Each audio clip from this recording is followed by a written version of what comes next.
88, हाँ 88। हाँ तो 31वां श्लोक दूसरे अध्याय का 31वां श्लोक पेज नंबर 89 पे है।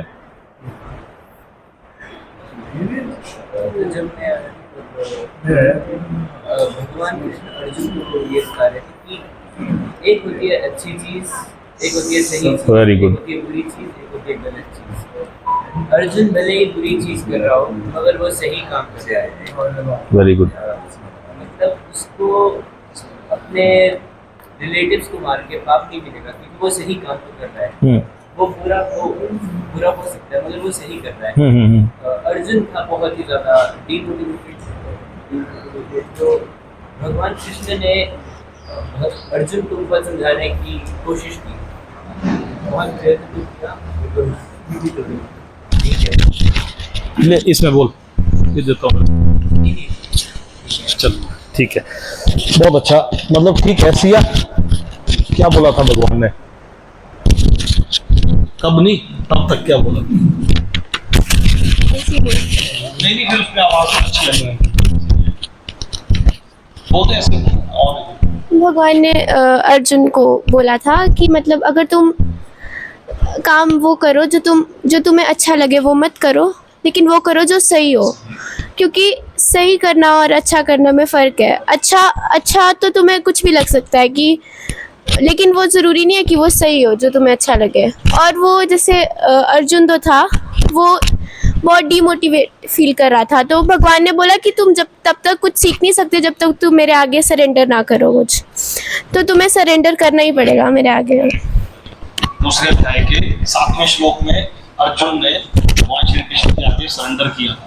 उसके बाद भगवान श्री कृष्ण ने अर्जुन को गीता का ज्ञान देना शुरू किया था। ये जो गीता का ज्ञान है भगवान श्री कृष्ण ने अर्जुन को दिया था, सही है ना? सही था ना?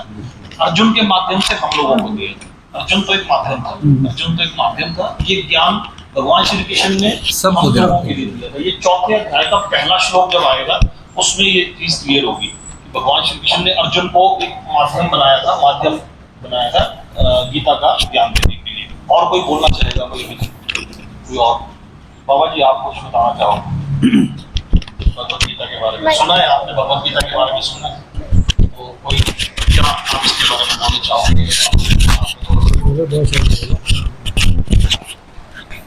भगवान जी ने ये सब हमारे ही लिए किया है, किसी और के लिए नहीं। वो तो उनको माध्यम बनाया, जैसे आपने बोला, वो उन्होंने माध्यम ही बनाया, वरना है ही सब हमारे लिए ही। तो इसी प्रकार सब कुछ है संसार में। ये हमें सिखाने के लिए सब कुछ दिखाया है भगवान ने। हाँ ये माया, हाँ ये सब कुछ यही है कि जो सत्य की राह पे चलेंगे वही सत्य होगा। और जैसे अभी बच्चों ने बोला कि अच्छा तो हमें कुछ भी लग सकता है, लेकिन सही क्या है देखना तो हमें सही है, ये बहुत जरूरी है। वो दिखता है वो है नहीं, जो है वो दिख नहीं रहा। वो दिखता है, उसको हम देखना चाहते हैं। दिखता है वो है नहीं, और जो है वो दिख नहीं वो रहा। हमें दिख नहीं रहा। और इसी में हम देखना चाहते हैं। एक ये भी है ना जी, मैं तो निकालता हूँ इसका पूरा सार कि गीता में है कि ये है कि भाई खुद भी जियो और दूसरों को भी जीने दो, क्योंकि भगवान ने हर एक जीव को अपने उस मतलब जन्म दिया रूप में। हम अगर किसी की हत्या करते तो दोबारा उसको उसी जन्म से। ये हमने पिछली बार भाई साहब थे जिन्होंने समझा था, और आप लोग जो नहीं थे पिछली बार उन्होंने ये चीज नहीं पकड़ पाए। तो उस योनि में बार बार उसे जन्म करना। बाकी अगर धर्म और अपनी रक्षा के लिए युद्ध करना पड़े तो युद्ध करना भी जरूरी है। धर्म की ताकि रक्षा हो और अपने भी रक्षा हो, यही है इसे। आतताई को मत छोड़ो। 6 प्रकार के आतताई, 6 प्रकार के आतताई अगर वर्णन क्या समझा रेगुलर स्टूडेंट्स कि आत्मा जो है वो हमारे शरीर में, अगर आत्मा ही है सब कुछ, आत्मा अगर चले गई तो शरीर नश्वर है। तो हाँ, आया गया शरीर खत्म हो जाएगा, आत्मा खत्म। मेन आत्मा का ही रोल है सारा। आत्मा शुरू में अव्यक्त होती है, मध्य अवस्था में व्यक्त हो जाती है और बाद में फिर अव्यक्त हो जाती है। लेकिन आत्मा का अस्तित्व खत्म नहीं होता, शरीर का अस्तित्व खत्म होता है और आत्मा ही अब तक क्या सीखा रेगुलर स्टूडेंट को? अब तक यही सीखा हमने कि जब अर्जुन युद्ध करने से कतरा रहा था तो भगवान श्री कृष्ण ने उसे उसका 4 तरह से समझाने की कोशिश की। पहले तो आत्मा परमात्मा के बारे में बताया, फिर धर्म के बारे में।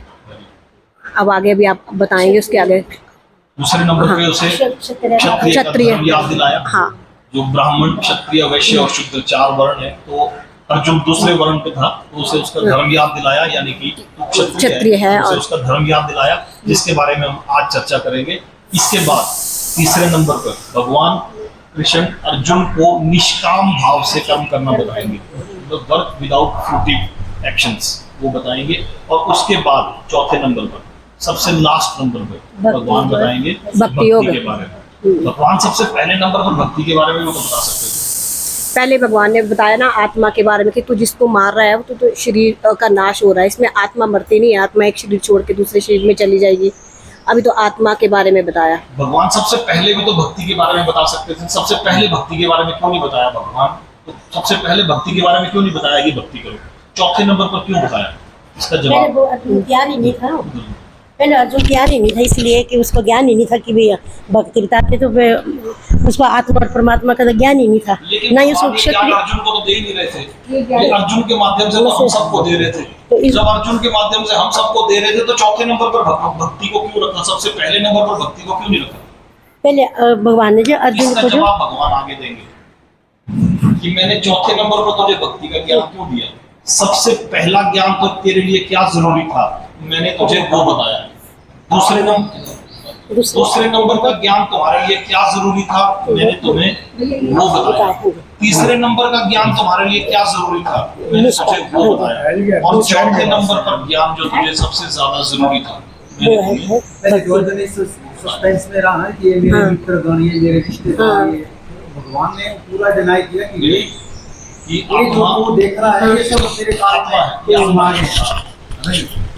वो माथे रहे तो लड़ने की बाकी कुछ नहीं। जो बोलते रहे तो एक्चुअल में जो आज सेशन में प्रेजेंट नहीं है, वो अगर वीडियो देखते हैं तो उनको पता लगेगा कि हमारे डिस्कशन में, क्योंकि अगर आप इसके बिना बोलोगे तो वीडियो में आपकी आवाज नहीं आ जाता, उसमें नहीं आती इसके बगैर नहीं। बोलो ऐसे बोलो, ऐसा है। बोलो ऐसे बोलो। तो भगवान ने उसको पूरा वो बताया कि भाई तू नहीं लड़ रहा है, ये तो एक माध्यम है, तो बाकी तो सब भगवान क्या था, यो है ना जी।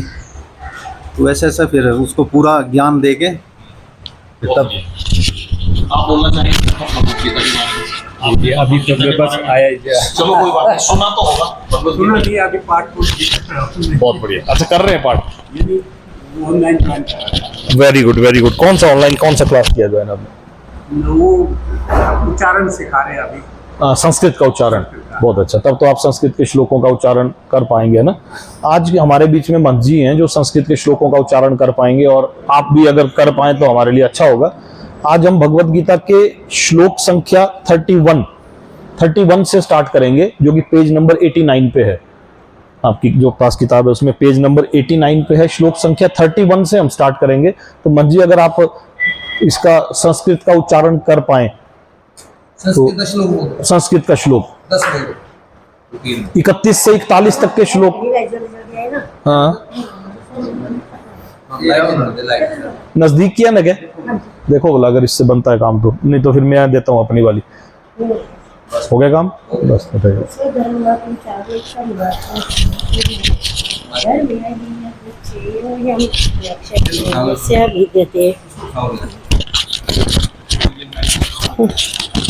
आवाज आती रहेगी। स्वधर्मपि चाव्यक्षम न किं मे पितुमर्हसि धर्म यदि यक्षो ये नक्षत्रस्य न विद्यते यदि छाया चोपवनं स्वर्गद्वारमवाप्रेतं सुखेन क्षत्रिया पार्थ लभते युधमिश्रम् अथ चेत्मिम धर्में संग्राम न कष्यसि तथा स्वधर्म कीर्ति च हित्वा पापमवासिः आकीर्तिं च भूतानि कथयिष्यं तेभ्यः संभावे वित्तस्य चाकीर्त्य मरणात् तिरिष्यते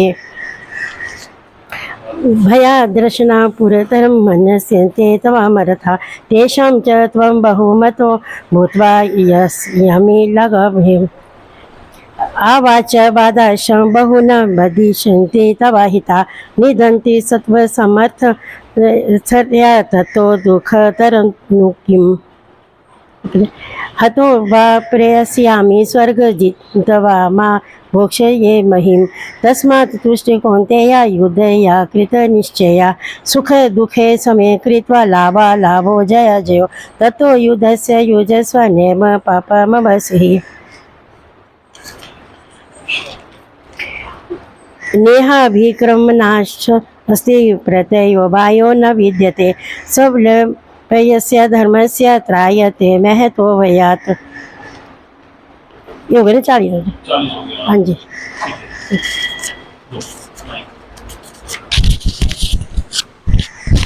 जैसा कि हम सबको पता है कि भगवान अर्जुन को 4 तरीकों से समझाने की कोशिश कर रहे हैं। पहले तरीके से उन्होंने आत्मा के बारे में ज्ञान दिया। आज जो भगवान अर्जुन को समझाने की कोशिश करेंगे, अर्जुन के माध्यम से हम सबको समझाने की कोशिश करेंगे, अर्जुन को उसका धर्म याद दिलाएंगे। हमारे वर्णों के अनुसार 4 प्रकार के 4 वर्ण हैं, जिसमें सबसे ऊंचा वर्ण जो माना गया है वो ब्राह्मण, दूसरे नंबर पर जो वर्ण है वो क्षत्रिय है, तीसरे नंबर पर जो वर्ण है वो वैश्य है और चौथे नंबर का वर्ण शूद्र। ये हमारे समाज में इस तरह से इसकी डिवाइड किया गया है। लेकिन यहाँ आगे आने वाले श्लोकों में भगवान बोलते हैं कि जाति कर्मणा कुछ विभाज्यते, कि जाति कर्म मतलब कर्म के आधार पर, आगे भगवान इसको भी क्लियर करेंगे कि कर्म के आधार पर जो है ये विभाजन कर्म के आधार पर होना चाहिए। यदि कोई शूद्र है, जिसे हम लोअर कास्ट का बोलते हैं, यदि कोई शूद्र है और वो बहुत भक्ति पूजा पाठ में है और वो असामाजिक कार्यों से दूर है, तो वो ब्राह्मण कहलाने के काबिल है। और यदि कोई ब्राह्मण है और वो ऐसे कर्म कर रहा है जो कि ब्राह्मण के लिए उचित नहीं है, तो वो शूद्र के भी बराबर या उससे भी कहीं नीचे है। तो यहाँ भगवान आगे आने वाले श्लोकों में इस चीज को एक्सप्लेन करेंगे। यहाँ पर श्लोक संख्या 31 नंबर का जो श्लोक है, इसमें भगवान ने अर्जुन को क्षत्रिय धर्म, क्योंकि अर्जुन क्षत्रिय है, उसे उसकी ड्यूटीज याद दिला रहे हैं। क्षत्रिय की क्या ड्यूटीज है, भगवान श्री कृष्ण अर्जुन को उनकी ड्यूटीज याद दिलाते हैं। तो श्लोक संख्या 31 में है, क्षत्रिय होने के नाते अपने विशिष्ट, पेज नंबर 89 पे है हम, क्षत्रिय होने के नाते, क्योंकि यहां पर भगवान ने अर्जुन को क्षत्रिय का धर्म याद दिलाना शुरू किया है, तो ये बोलते हैं कि क्षत्रिय होने के नाते अपने विशिष्ट धर्म मींस स्पेसिफिक ड्यूटी, अपने विशिष्ट धर्म का विचार करते हुए तुम्हें जानना चाहिए कि धर्म के लिए युद्ध करने से बढ़कर तुम्हारे लिए अन्य कोई कार्य नहीं है, अतः तुम्हें संकोच करने की आवश्यकता नहीं है। Considering your specific duty as Kshatriya होने के नाते अपने विशिष्ट धर्म का विचार करते हुए, considering your specific duty as kshatriya, you should know that there is no better engagement for you than fighting on religious principles. धर्म के लिए युद्ध करने के अतिरिक्त तुम्हारे लिए कोई भी ठीक नहीं है। And so there is no need for hesitation, इसलिए तुम्हें चिंता करने की या संकोच करने की कोई आवश्यकता नहीं है। थोड़ी इसके एक्सप्लेनेशन में अगर हम जाएंगे तो सामाजिक व्यवस्था के 4 वर्णों में द्वितीय वर्ण मींस सेकंड नंबर वर्ण ब्राह्मण, दूसरे नंबर पर क्षत्रिय, तीसरे नंबर पर वैश्य, चौथे नंबर पर शूद्र। पहले नंबर पे ब्राह्मण, दूसरे नंबर पे क्षत्रिय, तीसरे नंबर पे वैश्य और चौथे नंबर पे शूद्र। सामाजिक व्यवस्था के 4 वर्णों में द्वितीय वर्ण उत्तम शासन के लिए है, और जिसे जो कि क्षत्रिय कहलाता है, उत्तम शासन के लिए। अब आने वाले श्लोकों में जब भगवान इन 4 वर्णों के बारे में बड़ी डिटेल एक्सप्लेनेशन है कि ब्राह्मण की क्या ड्यूटीज है, क्षत्रिय की क्या ड्यूटीज है, शूद्र की क्या ड्यूटीज है और वैश्य की क्या ड्यूटी है, इन 4 वर्णों के बारे में बहुत डिटेल एक्सप्लेनेशन है आगे, बहुत डिटेल, एक वर्ण के ऊपर एक की ड्यूटी है। सामाजिक व्यवस्था के 4 वर्णों में द्वितीय वर्ण उत्तम शासन के लिए और क्षत्रिय कहलाता है। क्षत का अर्थ है चोट खाया हुआ, और जो क्षति से रक्षा करे हुए क्षत्रिय कहलाता है। इसी की एक्सप्लेनेशन में है हम पेज नंबर 89 में। क्षत का अर्थ है चोट खाया हुआ, और क्षति से जो रक्षा करे हुए क्षत्रिय कहलाता है। क्षत्रियों को वन में आखेट करने का प्रशिक्षण दिया जाता है, वन में शिकार करने का प्रशिक्षण दिया जाता है। आज वो शिकार वैन है, लेकिन उस समय में राजा महाराजाओं के टाइम में क्षत्रियों को वन में शिकार करने का प्रशिक्षण दिया जाता था। क्यों? उसका क्या कारण था? क्योंकि उन्हें खून से एलर्जी ना हो, उन्हें खून से परेशानी ना हो, ब्राह्मण के लिए खून खराबा देखना परेशानी का कारण हो सकता है, वैश्य के लिए परेशानी का कारण हो सकता है, शूद्र के लिए शायद परेशानी का कारण हो सकता है, लेकिन क्षत्रिय के लिए यदि वो वर्ण से क्षत्रिय है तो उसे इस चीज में अपने आप को इम्यून करना पड़ेगा, क्योंकि ये वर्ग बना ही दूसरों की रक्षा करने के लिए है। यदि वो खुद ही कमजोर होगा तो दूसरों की रक्षा कैसे करेगा? यह भगवान उसको एक्सप्लेन करते हुए बताते हैं। क्षत्रियों को वन में आकेट करने का प्रशिक्षण दिया जाता है। क्षत्रिय जंगल में जाकर शेर को ललकारता है और उससे आमने सामने अपनी तलवार से लड़ता है। शेर की मृत्यु होने पर उसे राजसीय ढंग से अंत्येष्टि की जाती थी।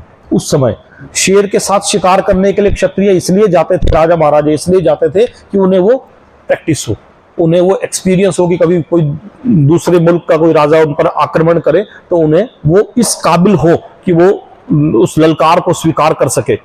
आज भी जयपुर रियासत में क्षत्रिय राजा इस प्रथा का पालन करते हैं। जयपुर में आज भी इस प्रथा का पालन होता है। जहां पर सलमान खान ने वो हिरण मार दिया था, वहां पर आज भी इस प्रथा का पालन होता है और उसकी पूरी जो जानवर का जिसका शिकार किया जाता है उसकी पूरी राजसीय ढंग से अंत्येष्टि की जाती है। क्षत्रियों को विशेष रूप से ललकारने या मारने की शिक्षा दी जाती है, क्योंकि कभी कभी धार्मिक हिंसा अनिवार्य हो जाती है। इसी बेस पर भगवान कृष्ण अर्जुन को उसका धर्म याद दिलाते हैं। तू क्षत्रिय है, तू पांडित्य, पीछे एक श्लोक में आया था, पांडित्यपूर्ण बातें मत करो। तुम पांडित्यपूर्ण बातें कर रहे हो, यानी कि पंडितों की तरह बातें कर रहे हो, तुम्हें यह शोभा नहीं देता। एक श्लोक में आता है पीछे, जो हमने पहले कर चुके हैं।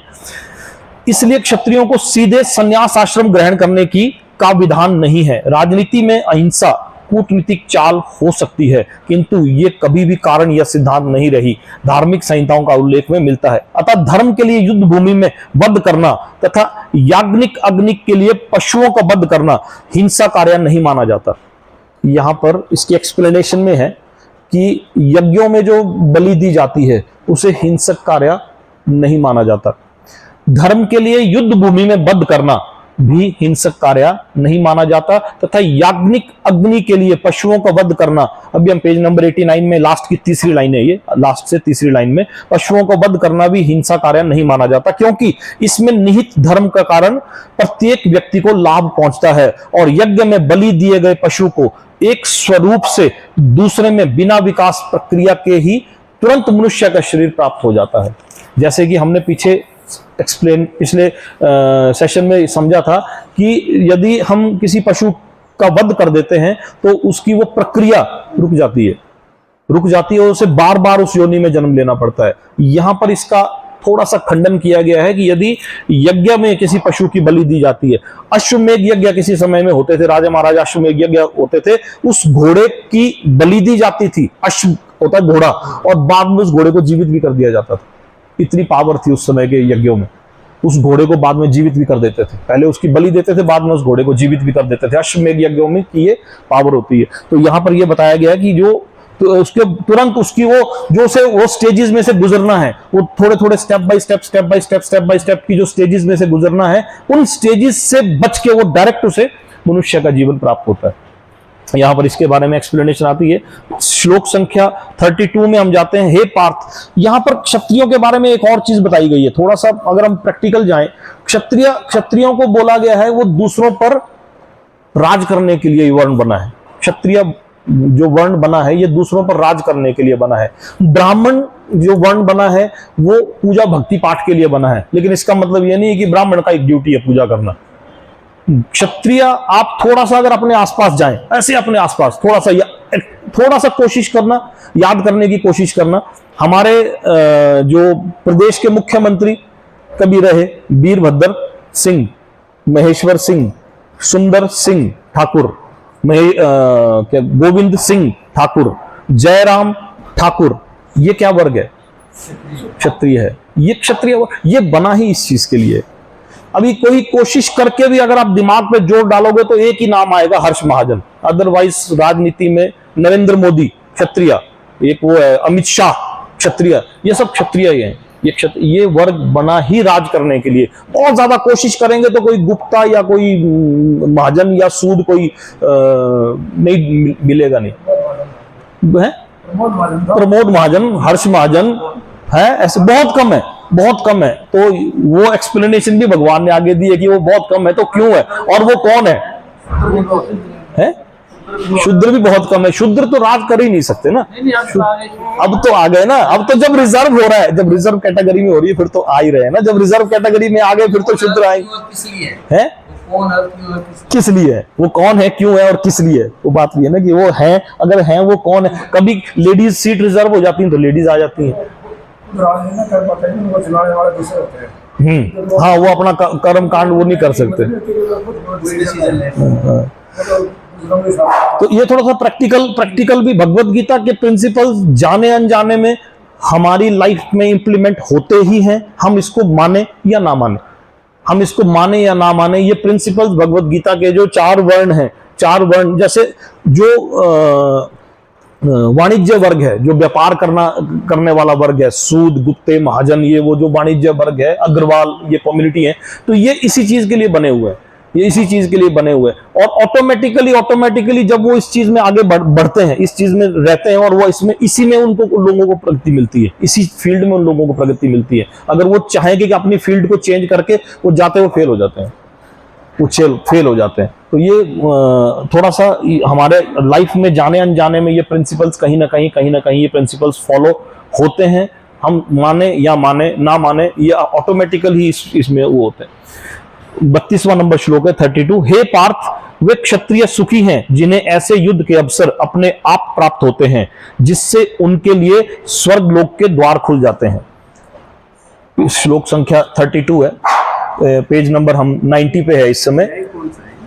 ये दूसरा अध्याय, पेज नंबर 90। आप कोशिश करें, जैसे मुझे देवनागरी नहीं आती तो मैंने अपने यहाँ पर ये लिख रखा, देखो ऐसे लिख लो भगवत गीता में ना, तो आप रिकंसाइल कर पाओगे कि हम कहाँ चल रहे हैं। अपनी भगवत गीता में ना नोट कर लो ऐसे 90। अगर आप भगवत गीता यहां से ले जाना चाहो तो ले जाया करो, इसको अपने साथ ले आओ। अगर नहीं भी ले जाना चाहते तो जो भगवत गीता जिस वक्त आपके पास है उसमें लिख दो, ताकि अगली बार जब जिसको पास जाए हो तो एटलीस्ट उसके वो इस्तेमाल रहे। कोई जरूरी नहीं मेरी भगवत गीता देखो कैसी रंगी हुई रहती है, उसको कोई जरूरी नहीं है कि लाल कपड़े में रखो, इसको बांध के रखो। ये पढ़ने का शास्त्र है, ये पढ़ने के लिए शास्त्र है। देखो कैसी रंग बिरंगी कर रखी है मैंने, लाल, पीली, नीली, काली।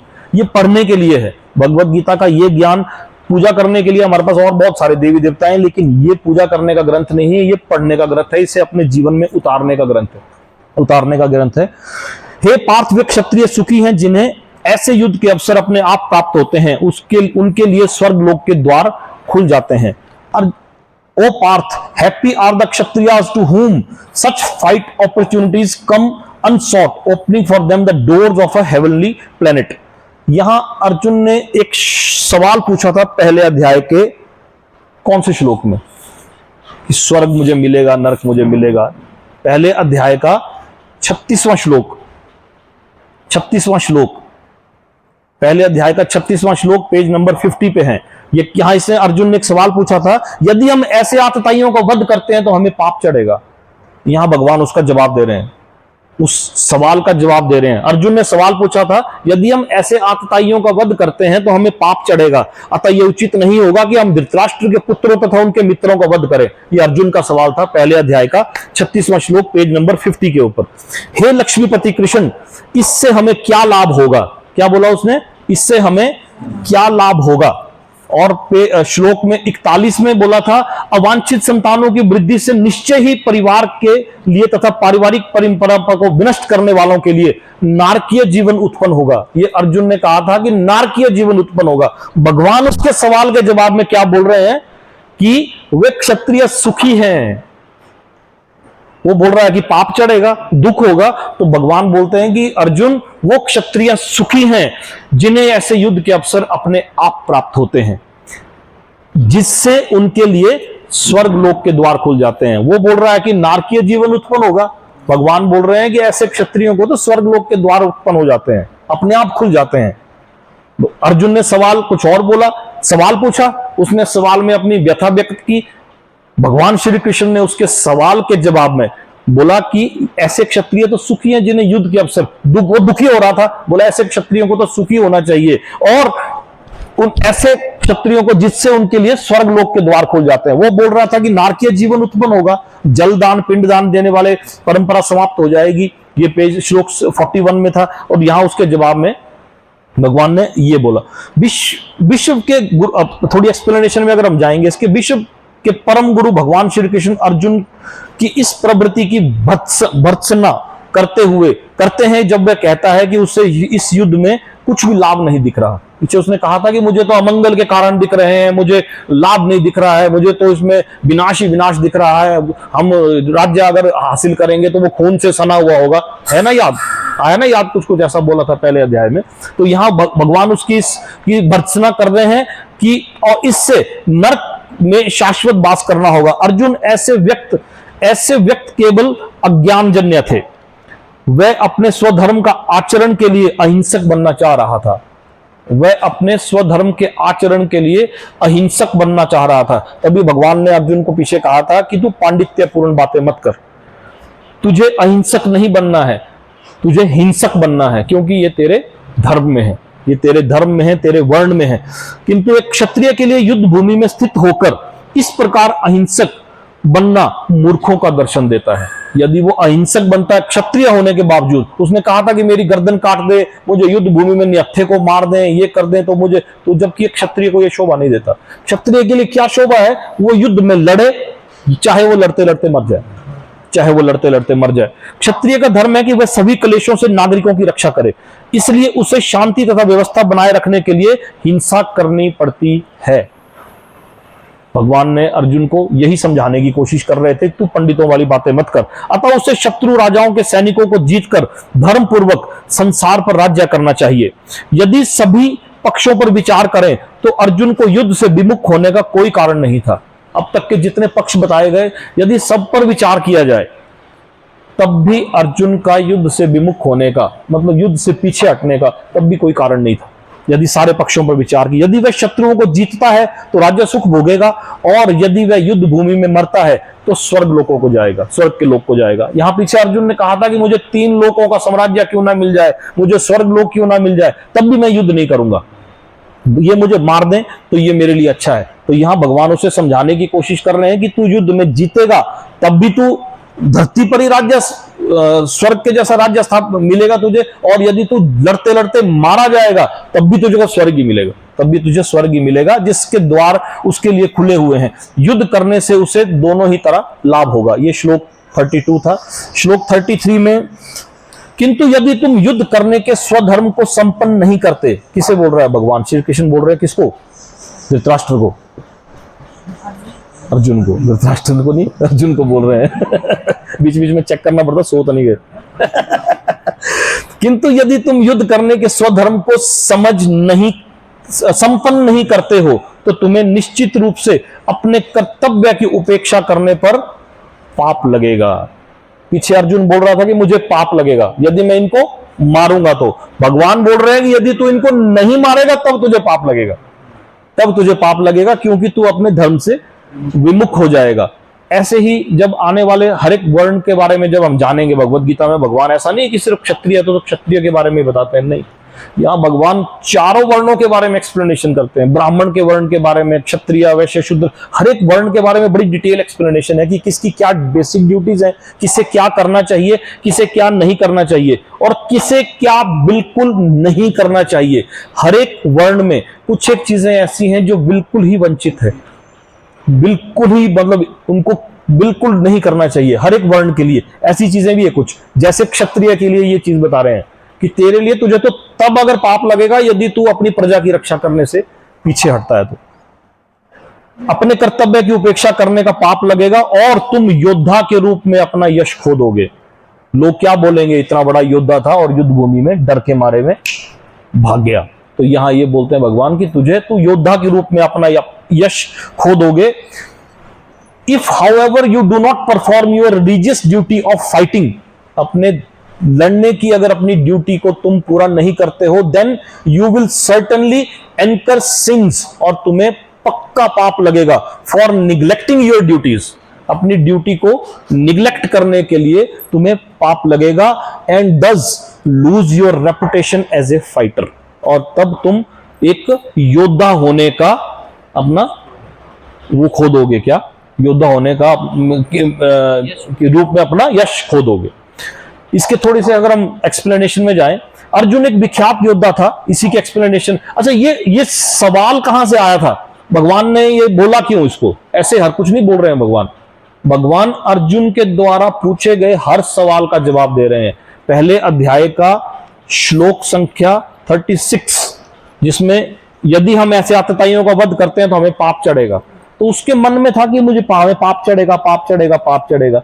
तो उस पाप को, वो पाप तुझे चढ़ेगा कि नहीं चढ़ेगा, उस सवाल का जवाब भगवान ने फिर से इस श्लोक में दिया कि पाप तुझे किस केस में चढ़ेगा? पाप तुझे उस केस में चढ़ेगा यदि तू युद्ध करने से पीछे हट जाता है, तब तुझे पाप चढ़ेगा। अर्जुन एक विख्यात योद्धा था, इसकी एक्सप्लेनेशन में पेज नंबर 91 में हम, जिसने शिव आदि अनेक देवताओं से युद्ध करके यश अर्जित किया था। शिकारी के वेश में शिवजी से युद्ध करके तथा उन्हें हराकर अर्जुन ने उन्हें प्रसन्न किया था। एक बार जब धरती लोक पर बहुत ज्यादा ख्याति हो गई कि कोई अर्जुन एक ऐसा धनुर्धर है जो कि बहती हवा के रुख को बदल देता है, तो भगवान शिव उसे ललकारने के लिए धरती लोक पर आए और एक शिकारी के वेश में अर्जुन के साथ युद्ध किया। अर्जुन के साथ युद्ध किया, और जब एक शिकारी के वेश में भगवान शिव ने अर्जुन के साथ युद्ध किया तो भगवान शिव को अर्जुन ने युद्ध में हरा दिया। ये वो बोलने का मतलब है कि अर्जुन इतना बड़ा धनुर्धर था। तो यहां ये समझने की बात है कि इतना बड़ा धनुर्धर होने के बावजूद अर्जुन एकदम डिमोटिवेटेड हो गया था। इतने बड़े डिमोटिवेटेड इंसान को मोटिवेशन के उस स्टेज तक लाना कि लास्ट में भगवान श्री कृष्ण के सामने अर्जुन बोलता है, नष्ट मोहो स्मृति लब्धा, 18वें अध्याय का 63वां श्लोक, नष्ट मोहो स्मृति लब्धा। क्यों मन जी, आगे क्या है? नष्ट मोह स्मृति लब्धा, ऐसा कुछ है कि मेरा पूरा मोह नष्ट हो गया। ये सब मोह है, ये सब मोह है। इतना मेरा पूरा मोह नष्ट हो गया, मेरी सारी स्मृति मुझे वापस आ गई और अब मैं युद्ध करने के लिए तैयार हूं। इतना का सुनने के बाद भी भगवान श्री कृष्ण ने उसको बोलते कि अब मैंने तेरे को इतना समझाया, अब युद्ध कर। फिर बाद में बोलते यथा इच्छसी तथा कुरु। क्यों मन जी? यथा इच्छसी तथा कुरु, ऐसा भी एक में, यथा इच्छसी तथा कुरु, जैसी तेरी इच्छा वैसा कर। मैंने तुझे पूरा ज्ञान दे दिया, अब तेरी जैसी इच्छा वैसा कर। इतना सब होने के बावजूद भी, तो ये 36वें श्लोक का आंसर में भगवान जवाब दे रहे हैं कि तुम्हें कि अर्जुन एक विख्यात योद्धा था जिसने शिव आदि अनेक देवताओं से युद्ध करके यश अर्जित किया था। शिकारी के वेश में शिवजी से युद्ध करके तथा उन्हें हराकर अर्जुन ने उन्हें प्रसन्न किया था और वर के रूप में पाशुपात अस्त्र प्राप्त किया था। अर्जुन को भगवान शिव ने जब बाद में अपना रूप दिखाया और उसके बाद उसे एक पाशुपात अस्त्र दिया था। सभी लोग जानते हैं कि वह एक महान योद्धा था। स्वयं द्रोणाचार्य ने उससे उसकी युद्ध नीति को देख के इतने खुश हुए थे कि उसे एक ऐसा आशीष दिया था, इतना ऐसा आशीर्वाद दिया था और ऐसा वरदान दिया था, ऐसा तीर कमान, ऐसा तीर दिया था कि जिससे वो कभी हो तो अपने गुरु का भी वध कर ले। मतलब वो इतने खुश हो गए थे, कौन देगा अस्त्र शस्त्र किसी को, लेकिन वो उसकी युद्ध विद्या से इतने खुश हुए थे कि ऐसा अस्त्र प्रदान किया था जिससे वे अपने गुरु का भी वध कर सकता था। इस प्रकार वे अपने धर्म पिता एवं स्वर्ग के राजा इंद्र समेत अनेक अधिकारियों से अनेक युद्धों के प्रमाण पत्र प्राप्त कर चुका था। किंतु यदि वह इस समय युद्ध का परित्याग करता है तो वह न केवल क्षत्रिय धर्म की उपेक्षा का दोषी होगा अपितु उसके यश की भी हानि होगी। यही सब भगवान उसको समझाने की कोशिश कर रहे हैं और वह नरक जाने के लिए अपना मार्ग तैयार कर लेगा। दूसरे शब्दों में वह युद्ध करने से नहीं अपितु युद्ध से पलायन करने के कारण नरक को भोगेगा। यदि वो युद्ध करेगा तो उसे नरक नहीं मिलेगा, लेकिन यदि वो युद्ध से भाग जाएगा तब उसे उसका वो होगा। लोग सदैव तुम्हारे अपयश का वर्णन करेंगे और सम्मानित व्यक्ति के लिए अपयश तो मृत्यु से भी बढ़कर है। अकीर्ति चापी भूतानी, मंजी, अकीर्ति चापी भूतानी,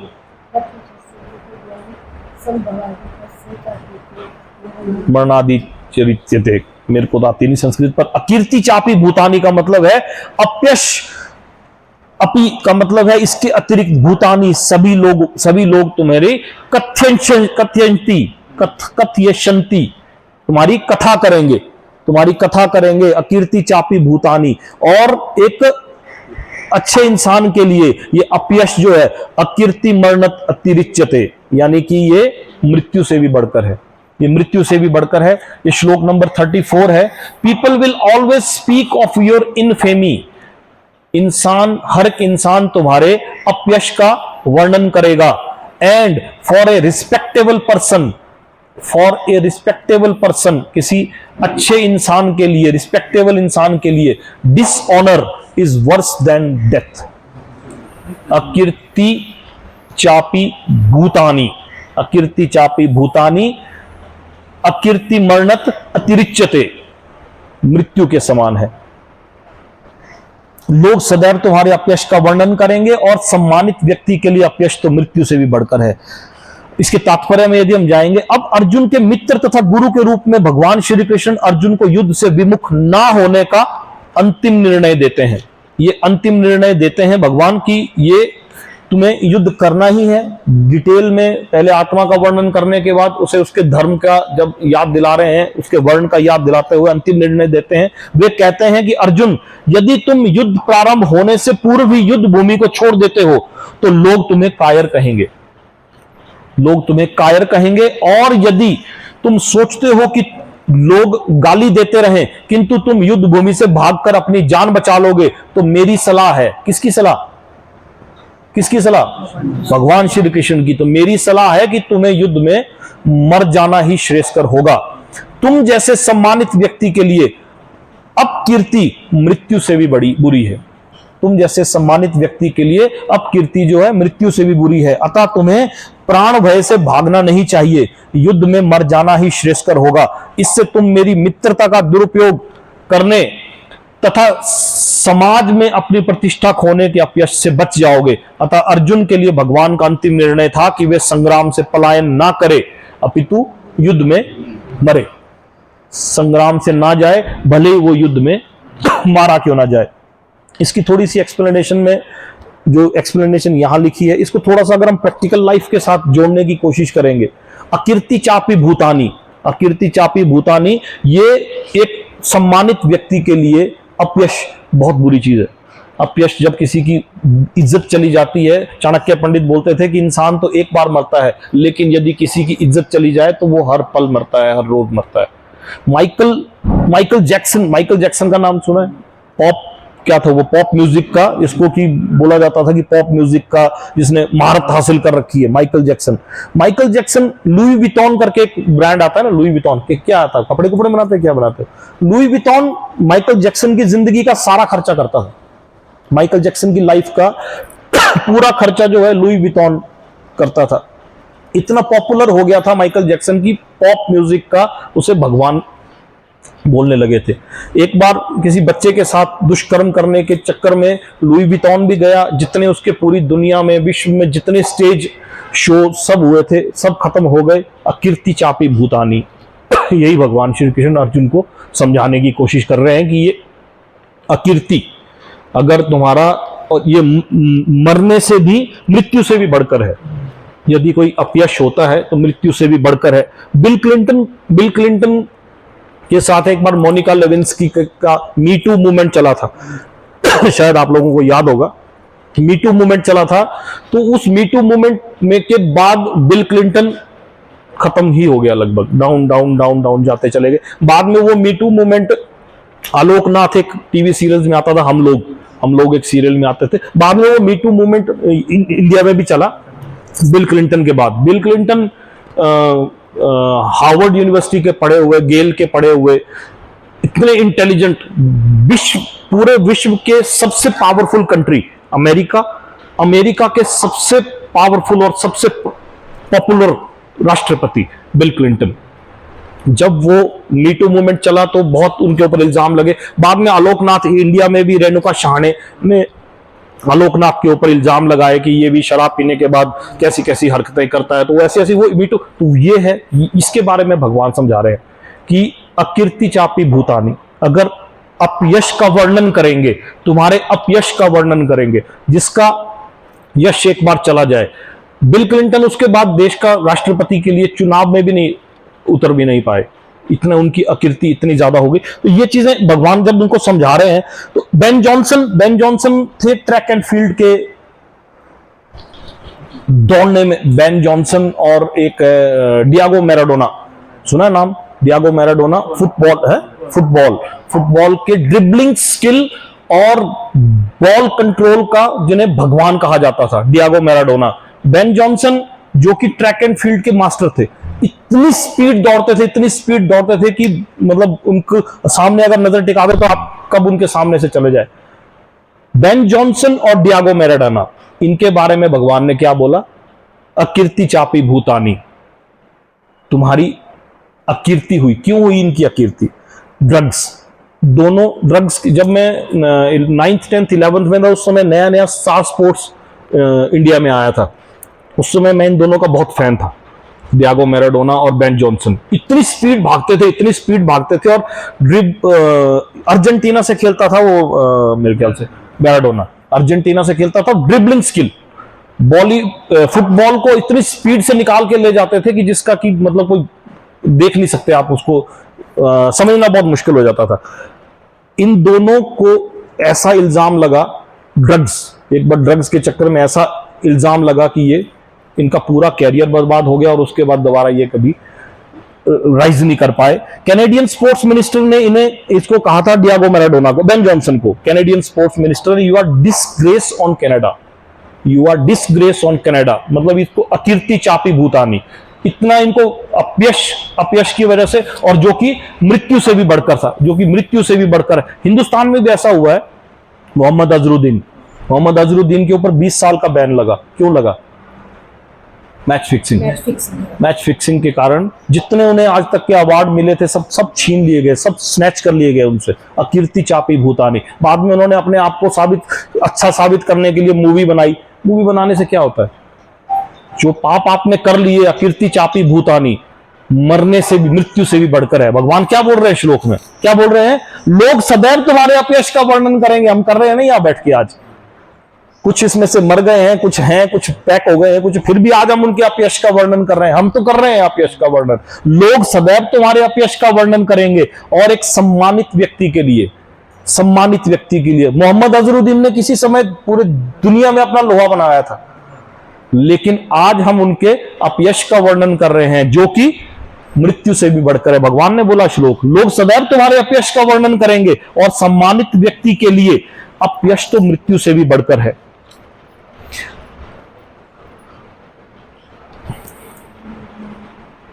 अच्छा, इसके बाद अगला आता है हमारा श्लोक 35, श्लोक 35 में है। हमारा पेज है 92, श्लोक 35। जिन जिन महान योद्धाओं ने तुम्हारे नाम तथा यश को सम्मान दिया है, वे सोचेंगे कि तुमने डर के मारे युद्ध भूमि छोड़ दी है, और इस तरह वे तुम्हें तुच्छ मानेंगे। श्लोक संख्या 35 है। द ग्रेट जनरल्स, जिन जिन महान योद्धाओं ने तुम्हारे नाम तथा यश को सम्मान दिया है, the great generals who have highly esteemed your name and fame, the great generals who have highly esteemed your name and your fame, will think that you have left the battlefield out of fear only. वो ऐसा सोचेंगे, ऐसा समझेंगे कि तुमने डर के मारे युद्ध भूमि छोड़ी है। and thus they will consider you insignificant, और इस प्रकार वे तुम्हें तुच्छ मानेंगे, इनसिग्निफिकेंट। ये किस सवाल का जवाब दिया भगवान ने? ऐसे अपनी मर्जी से नहीं भगवान हर कुछ बोल रहे हैं कि मेरे मन में आया मैं इसको ये भी बोल देता हूं, ये भी बोल देता हूं। ये पहले अध्याय का 45वां श्लोक, पेज नंबर 56। यदि शस्त्रधारी धृतराष्ट्र के पुत्र, अर्जुन बोल रहा था, यदि शस्त्रधारी धृतराष्ट्र के पुत्र मुझ निहत्थे तथा रणभूमि में प्रतिरोध ना करने वाले को मारे, तो ये मेरे लिए श्रेयस्कर होगा। अर्जुन ने कहा था कि मेरे लिए यह श्रेयस्कर है कि यदि धृतराष्ट्र के पुत्र मुझ निहत्थे को, मैं बिना अस्त्र शस्त्र के उनके सामने जाऊं और मुझे वो मार दें, रणभूमि में प्रतिरोध ना करने वाले को, प्रतिरोध मतलब मैं उनके सामने नहीं लड़ूंगा, नहीं लड़ने के लिए उनके सामने सरेंडर करूं, तो ये मेरे लिए ज्यादा श्रेयस्कर होगा। ये अर्जुन ने अपना सवाल, अपने मन की व्यथा रखी थी भगवान श्री कृष्ण के सामने, श्लोक नंबर 45 में, पहले अध्याय का सेकंड लास्ट श्लोक 45, पेज नंबर 56 में। तो इसके जवाब में भगवान ने अर्जुन को यहां जवाब दिया कि हे कुंती पुत्र, यदि सॉरी, जिन जिन महान योद्धाओं ने तुम्हारे नाम तथा यश को सम्मान दिया है वे सोचेंगे कि तुमने डर के मारे युद्ध भूमि छोड़ दी है। उनको क्या पता कि अर्जुन के मन में इसमें क्या भाव आ रहे हैं। वो तो बोलेंगे कि युद्ध, बड़े बड़े धुरंधरों को देखा, वो डर गया और उसने बोला जी मैंने युद्ध नहीं करना, मेरे को चाहे निहत्थे को मुझे मार दो, मैं युद्ध नहीं करूंगा। वो तुम्हारे अपयश का वर्णन करेंगे और इस तरह वे तुम्हें तुच्छ मानेंगे। इसकी एक्सप्लेनेशन में हम थोड़ा जा रहे हैं। तो भगवान कृष्ण अर्जुन को अपना निर्णय सुना रहे हैं। यहां जब दूसरे तरीके से भगवान समझाने की कोशिश कर रहे हैं तो उसे धर्म के बारे में धीरे धीरे उसको अपना निर्णय सुना रहे हैं।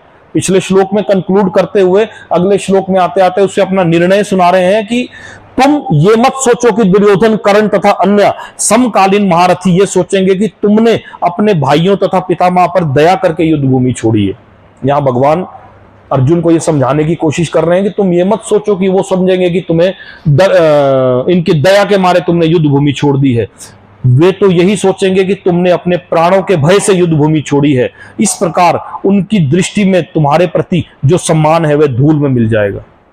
भगवान यहां पर वो बोलने के बाद श्लोक नंबर 36, तुम्हारे शत्रु अनेक प्रकार के कटु शब्दों से तुम्हारा वर्णन करेंगे और तुम्हारे सामर्थ्य का उपहास करेंगे। तुम्हारे लिए इससे दुखदाई और क्या होगा। यहां भगवान उसे थोड़ा थोड़ा उकसा भी रहे हैं कि तुम्हारे लिए इससे बुरा क्या होगा कि तुम्हारे अपयश का वर्णन करेंगे, तुम्हारी बेइज्जती करेंगे, है हाँ, मजाक उड़ाएंगे, तुम्हारा मजाक उड़ाएंगे। तुम्हारे शत्रु अनेक प्रकार के कटु शब्दों से तुम्हारा वर्णन, डरपोक, भाग गया था, ये हो गया था, वो हो गया था, मजाक उड़ाएंगे और वर्णन करेंगे और तुम्हारी सामर्थ्य का उपहास करेंगे। तुम्हारे लिए इससे दुखदाई और क्या होगा, क्या हो सकता है। इसके एक्सप्लेनेशन में प्रारंभ में ही भगवान कृष्ण को अर्जुन के अयाचित दया भाव पर आश्चर्य हुआ था। अयाचित दया भाव यानी कि for the plea of compassion. अयाचित दया भाव मतलब वो हैरान हुए थे कि एक क्षत्रिय होने के बावजूद दूसरे अध्याय का दूसरा श्लोक क्या था। दूसरे अध्याय का दूसरा श्लोक था कि हे अर्जुन, तुम्हारे मन में ये कलमश आया कैसे। ये रिपीट करूं ना पीछे पीछे साथ में, ठीक है ना, कंटिन्यूटी के लिए श्री भगवान ने कहा था दूसरे अध्याय के दूसरे श्लोक में, पेज नंबर 58 में, हे अर्जुन, तुम्हारे मन में ये कलमश आया कैसे। ये उस मनुष्य के लिए तनिक भी अनुकूल नहीं है जो जीवन के मूल्य को जानता हो। तो जीवन के मूल्यों को समझाने की कोशिश भगवान ने शुरू की थी, पहले आत्मा का ज्ञान देके, अब उसे उसके धर्म का ज्ञान देके। इससे उच्च लोक की नहीं अपितु अपयश की प्राप्ति होती है। क्या बोला था, इससे अपयश की प्राप्ति होती है। भगवान श्री कृष्ण ने दूसरे श्लोक में भी यह बोला था कि इससे अपयश की प्राप्ति होती है और तुम्हारे शत्रु अनेक प्रकार के कटु शब्दों से तुम्हारा वर्णन करेंगे और तुम्हारी सामर्थ्य का उपहास करेंगे। तुम्हारे लिए इससे दुखदाई और क्या हो सकता है। इसके जवाब में भगवान ने श्लोक 36 बोला। श्लोक नंबर 37 में, हे कुंती पुत्र, तुम यदि युद्ध में मारे जाओगे, पेज नंबर 93 पे हम, यदि तुम युद्ध में मारे जाओगे तो स्वर्ग प्राप्त करोगे और यदि तुम युद्ध में जीत जाओगे तो पृथ्वी के साम्राज्य का भोग करोगे। अतः दृढ़ संकल्प करके खड़े हो और युद्ध करो। ये श्लोक नंबर, पेज नंबर इसका पहले अध्याय का 35 था। श्लोक नंबर 35 में भगवान ने कहा था, अर्जुन ने कहा था कि भले ही बदले में मुझे तीनों लोक क्यों ना मिल जाएं। एक श्लोक में आया था, अर्जुन ने कहा था भले ही मेरे को तीनों लोक क्यों ना मिल जाएं, ना मिलते हो इस पृथ्वी की तो बात ही छोड़ दो, भले ही मेरे को तीनों लोक क्यों ना मिल जाएं, भला धृतराष्ट्र के पुत्रों को मारकर हमें कौन सी प्रसन्नता मिलेगी। ये अर्जुन का एक सवाल था, पहले अध्याय का 35वां श्लोक। इसके जवाब में अर्जुन को भगवान ने यह कहा था कि तुम युद्ध में मारे जाओगे तो स्वर्ग प्राप्त करोगे, तीनों लोक नहीं तुम्हें मिलेंगे, स्वर्ग प्राप्त करोगे, और यदि तुम जीत जाओगे तो तुम्हें धरती लोक मिलेगा। तीन लोग एक साथ कैसे मिल सकते हैं। यहां भगवान ने उसे बोला कि तीनों लोग एक साथ नहीं मिल सकते, स्वर्ग लोक, नरक लोक, धरती लोक, तीनों लोग एक साथ कैसे मिल सकते हैं। तो यहां भगवान ने उसको क्लियर किया कि तीन लोक की तो बात नहीं है, जीतेगा तो तुझे धरती लोक मिलेगा राज करने के लिए, मर जाएगा तो तुझे स्वर्ग मिलेगा राज करने के लिए।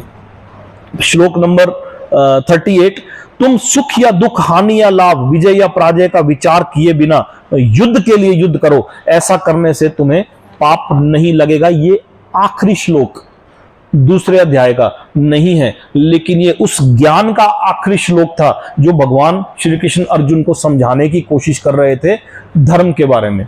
यहां इस श्लोक के बाद भगवान श्री कृष्ण अपना पैराडाइम चेंज कर देंगे, क्योंकि अर्जुन चुप, इतना उसे आत्मा का ज्ञान दिया, हमारे मन में कई तरह के सवाल आ गए, अर्जुन के मन में कोई सवाल नहीं, चुप। उसके दिमाग में एक ही चीज चल रही थी कि मैंने युद्ध नहीं करना, मैंने नहीं लड़ना। तो यहां भगवान श्री कृष्ण जब अर्जुन को बोलते हैं, उसी के पहले अध्याय के 36वें श्लोक का जवाब देते हैं। वो 36वें श्लोक में उसने क्या कहा था, यदि हम ऐसे आतताइयों का वध करेंगे तो हमें पाप चढ़ेगा, अतः ये उचित नहीं है कि हम धृतराष्ट्र के पुत्रों तथा उनके मित्रों का वध करें। हे लक्ष्मीपति कृष्ण, इससे हमें क्या लाभ होगा, इससे हमें क्या लाभ होगा। तो यहां पर भगवान बोल रहे हैं कि तुम सुख या दुख, लाभ या हानि, विजय या पराजय का विचार किए बिना युद्ध के लिए युद्ध करो।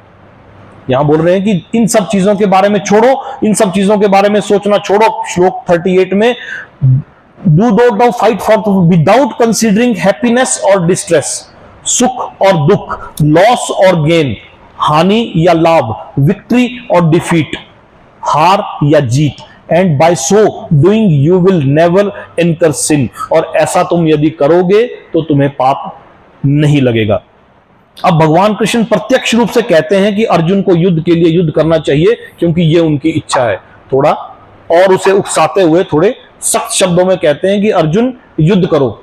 आखिरी कंक्लूजन क्षत्रिय होने का थोड़ा सा उसे जो एक्सप्लेनेशन का ये आखिरी की तुम्हें पीछे एक्सप्लेनेशन में समझा दिया, भगवान श्री कृष्ण ने समझा दिया कि तेरे लिए युद्ध करना श्रेयस्कर है। हार जाएगा तो तुझे क्या होगा, जीतेगा तो तुझे क्या होगा, भाग जाएगा तो क्या होगा, ये सब बता दिया। और किसे मारने की कोशिश कर रहा है ये भी बता दिया। तू जिसको मारने के बारे में सोच रहा है ये तो शरीर है, ये आत्मा तो तू होता कौन है इनको मारने वाला? तू इनको ना तो पैदा कर सकता है ना मार सकता है। अर्जुन चुप। अरे अर्जुन को थोड़ी ना पता था कि मैं भगवान से ये सवाल जवाब सुन रहा हूं। अर्जुन को थोड़ी ना पता था कि ये कृष्ण भगवान है, उसे नहीं पता था।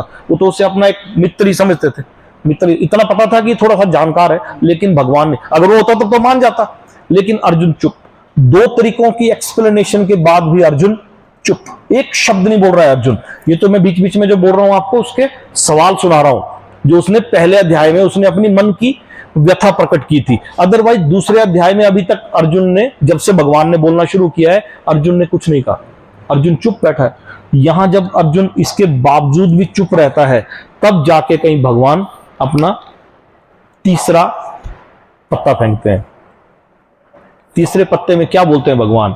यहां तक मैंने वैश्लेषिक अध्ययन सांख्य योग द्वारा, जिसे सांख्य योग क्या होता है, वैश्लेषिक सांख्य योग क्या होता है? मन जी क्या होता है आप बताओ जी? सांख्य योग होता है एनालिटिकल स्टडी। एनालाइज जिस चीज को हम करते हैं, एनालिटिकल स्टडी, इंग्लिश में सांख्य योग को बोलते हैं एनालिटिकल स्टडी। तो बोलते हैं कि यहां तक मैंने तुझे, आत्मा का ज्ञान को सांख्य योग नहीं बोलते, अकेले आत्मा के ज्ञान को सांख्य योग नहीं बोलते, ये आत्मा का ज्ञान और उसे वर्ण का ज्ञान दिया। यहां तक भगवान ने कहा कि यहां तक मैंने तुझे सांख्य योग के द्वारा, सांख्य योग को आप सिर्फ ये नहीं बोल सकते कि आत्मा के ज्ञान को सांख्य योग, एनालिटिकल स्टडी, जिसमें कि मैंने तुझे आत्मा के बारे में भी बताया और मैंने तुझे तेरा धर्म भी याद दिलाया। दोनों चीजों की कॉम्बिनेशन के साथ जब भगवान ने उसे बताया, तो आप बता रहे हैं कि यहां तक मैंने तुम्हें वैश्लेषिक अध्ययन सांख्य योग द्वारा इस ज्ञान का वर्णन किया है। अब निष्काम भाव से कर्म करना बताता हूं। अर्जुन जब बिल्कुल चुप रहा तो उसे भगवान ने तीसरे तरीके से समझाने की कोशिश की। अब निष्काम भाव से कर्म करना बता रहा हूं, उसे सुनो। हे पृथापुत्र, यदि तुम ऐसे ज्ञान से कर्म करोगे तो तुम कर्म के बंधन से अपने को मुक्त कर सकोगे। यहां के बाद भगवान कुछ श्लोक इसके लिए बोलते हैं, जिसमें कि हमारे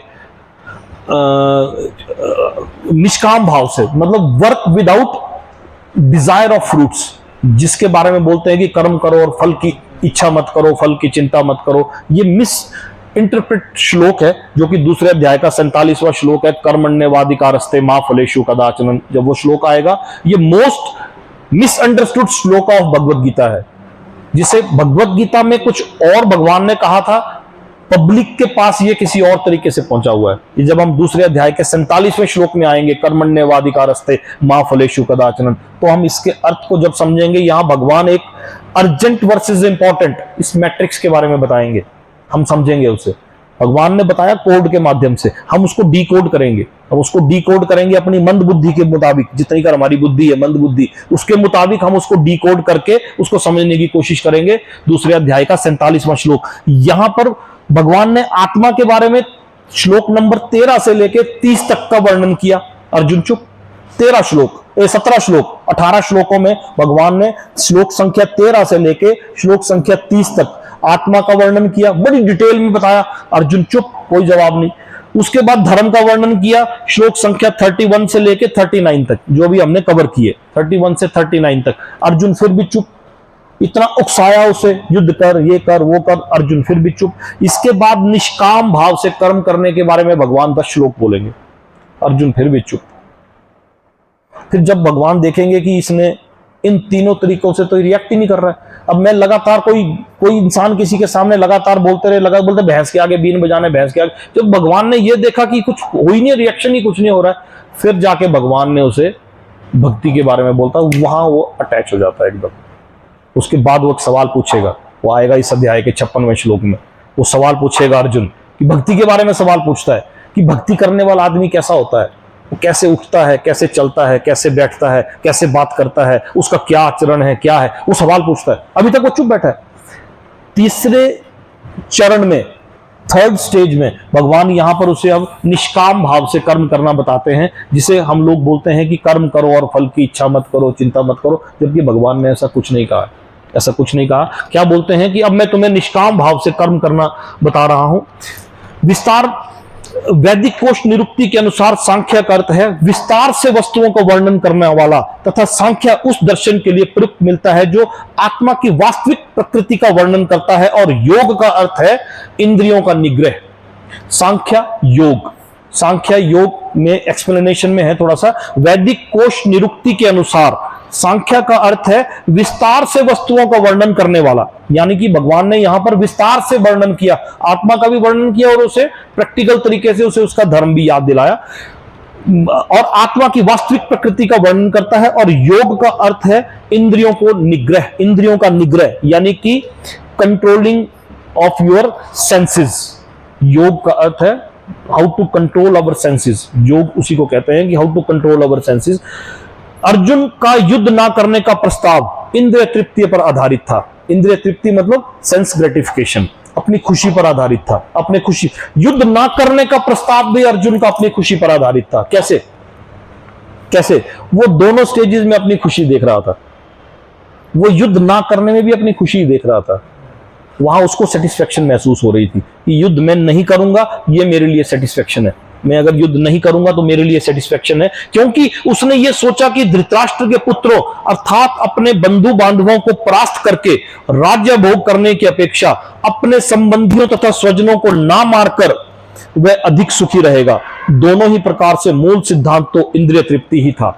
दोनों तरीके से बेसिक जो उसका सिद्धांत था वो इंद्रिय तृप्ति था। वो कहीं ना कहीं अपनी खुशी चाह रहा था, वो कहीं ना कहीं अपनी खुशी ही चाह रहा था। उन्हें जीतने से प्राप्त होने वाला सुख तथा स्वजनों को जीवित देखने का सुख, उन्हें जीतने से प्राप्त होने वाला सुख तथा स्वजनों को, अपने रिश्तेदारों को जीवित देखने का सुख, ये दोनों इंद्रिय तृप्ति के धरातल पर एक है।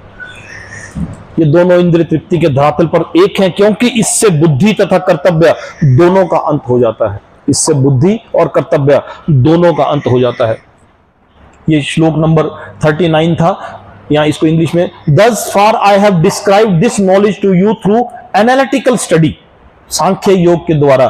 thus far I have described this knowledge, अब तक जो मैंने तुम्हें ज्ञान दिया, through analytical study, पूरा एनालाइज बोलते हैं चीजों को एनालाइज करके, तो मैंने तुम्हें हर चीज को एनालाइज करके, आत्मा को भी और तुम्हें तुम्हारे धर्म को भी एनालाइज करके, now listen as I explain it in terms of working without fruitive result, अब तुम्हें निष्काम भाव से कर्म करना बता रहा हूं, यानी कि वर्किंग विदाउट फ्रूटिव रिजल्ट। जबकि इंसान, हर इंसान कोई भी कार्य करता है वो उसे उसका फल चाहिए, वो फल के बारे में पहले सोचता है फिर वो कार्य करता है। यहां भगवान बोल रहे हैं कि अब मैं तुम्हें यह सिखा रहा हूं कि विदाउट अटैचमेंट ऑफ फ्रूट्स आप कार्य कैसे करो। तब यहां भगवान उसको आने वाले 10 श्लोकों में, पर अर्जुन को यह भी समझ नहीं आएगा, जैसे मेरे को और आपको समझ नहीं आया था ना, नहीं आ रहा था ना, वैसे अर्जुन को भी समझ नहीं आएगा।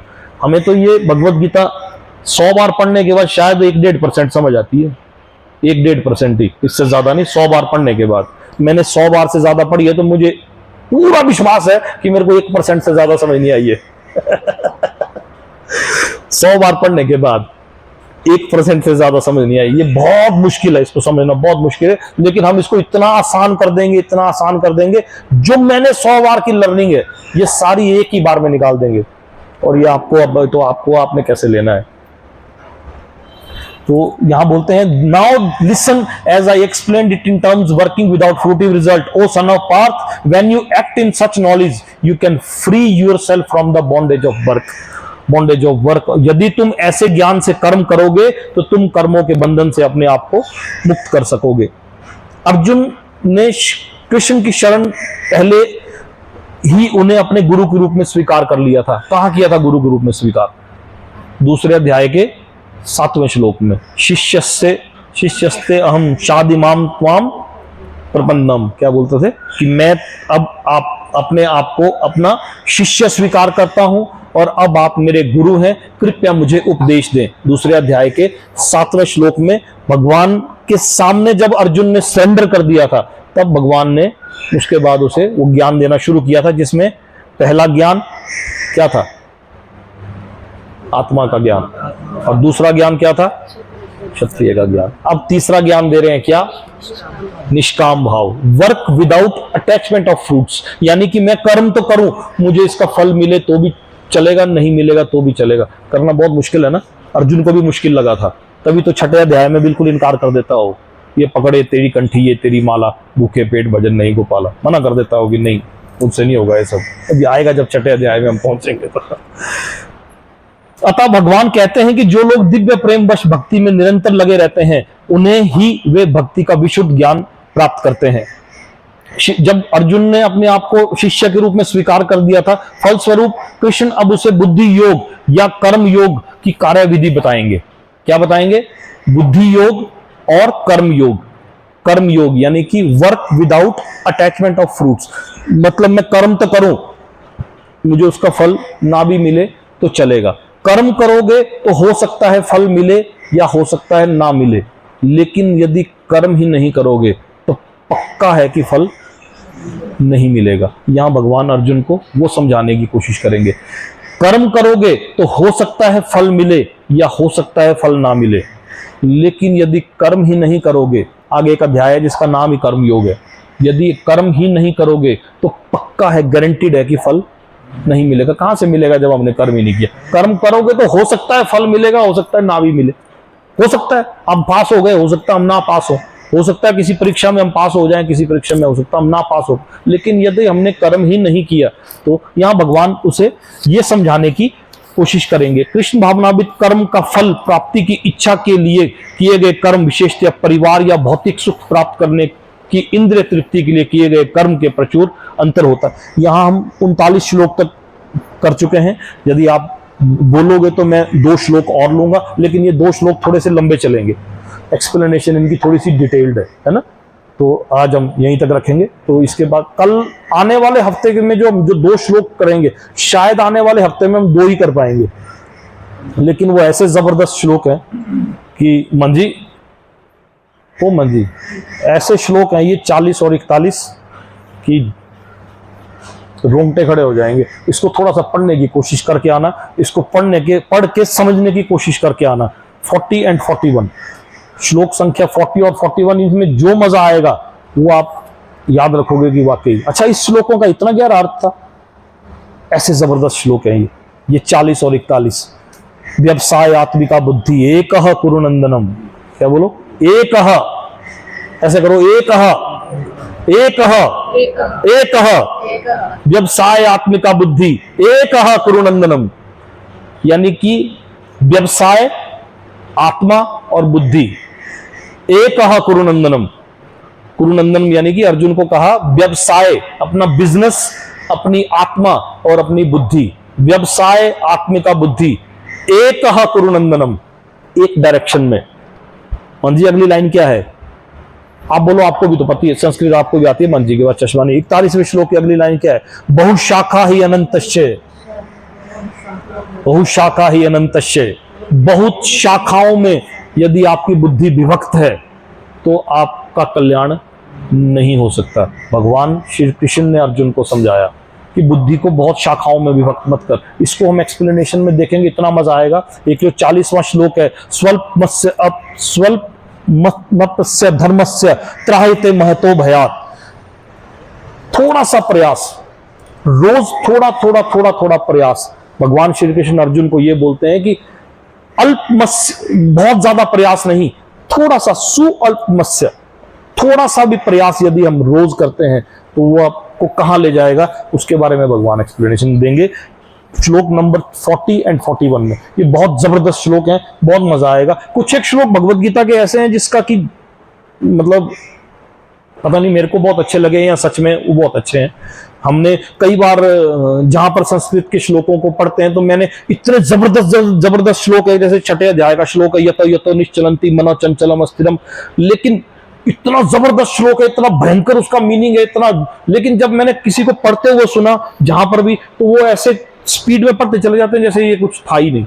इतना जबरदस्त श्लोक, इतने ऐसे कैसे निकाल दिया, एक झटके में निकाल दिया। उसके मीनिंग के ऊपर 36 घंटे बात हो सकती है, एक श्लोक के एक शब्द के ऊपर, एक लाइन के ऊपर, ऐसे ऐसे श्लोक है। इतना मजा आएगा इसमें। और ये जो श्लोक है ये 40-41 आप पढ़ने की कोशिश करना, फिर जो हम एक्सप्लेनेशन यहां समझेंगे उसके साथ रिकंसाइल करना। 40-41 ये 2 श्लोक जरूर पढ़ के आना, आपको मजा आएगा। अगली बार जब आप आओगे तो आपको मजा आएगा। श्लोक नंबर 40 और 41 2 श्लोक है, 2 श्लोक हफ्ते में, ये पूरा हफ्ता है, 2 दिन में इन श्लोकों को थोड़ा सा पढ़ के आने की कोशिश करना। फिर जो हम यहाँ एक्सप्लेनेशन समझेंगे तो फिर आपको और ज्यादा मजा आएगा। श्लोक और इसकी एक्सप्लेनेशन है ना, इसको एक बार देखेंगे तो बड़ा मजा आएगा।